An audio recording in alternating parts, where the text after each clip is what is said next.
আল্লাহ তাআলা বলেন, আপনি যে মুমিন বান্দাকে বন্ধু বানাবেন, এই মুমিন বান্দাকে বন্ধু বানাইতে হলে মুমিন বান্দা কিভাবে আপনি চিনবেন? আল্লাহ তাআলা কোরআনের ভিতরে সে সংজ্ঞা উঠাইয়া দিলেন, যা দেখলেই বুঝতে পারবে এই ব্যক্তিটা মুমিন। চরিত্রে সে বলবে মুমিন, তার চরিত্র কেমন হবে?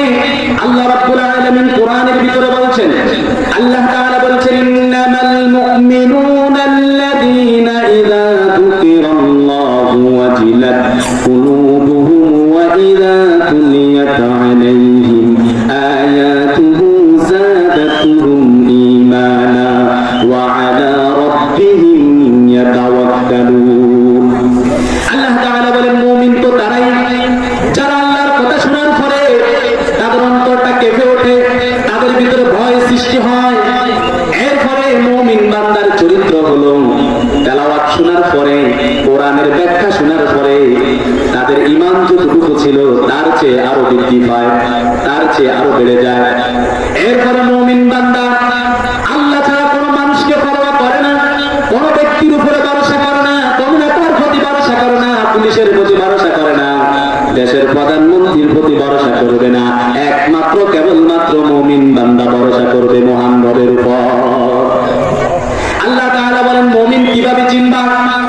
মুমিন চিনার জন্য দ্বিতীয় উপায় হিসাবে আল্লাহ তাআলা কোরআনের ভিতরে বলেন, আত-তাইবুনাল আবিদুনাল হামিদুনাস সাইহুনার রাকিউনাস সাজিদুনাল আমিরুন الآمرون بالمعروف والناهون عن المنكر والحافظون لحدود الله وبشر المؤمنين।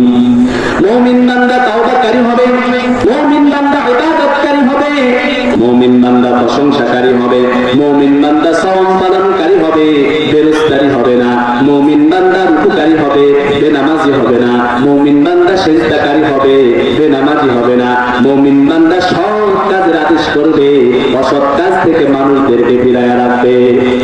মুমিন বান্দা তার জীবনটা দিয়ে, তার সম্পদ দিয়ে, তার শক্তি দিয়ে, তার শরীরের তাজা রক্ত দিয়ে আল্লাহর কোরআনকে টিকানোর জন্য চেষ্টা করবে।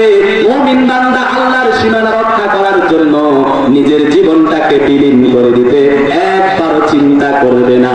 এই চরিত্রগুলা যার ভিতরে থাকে এই ব্যক্তিরাই হলো প্রকৃত মুমিন।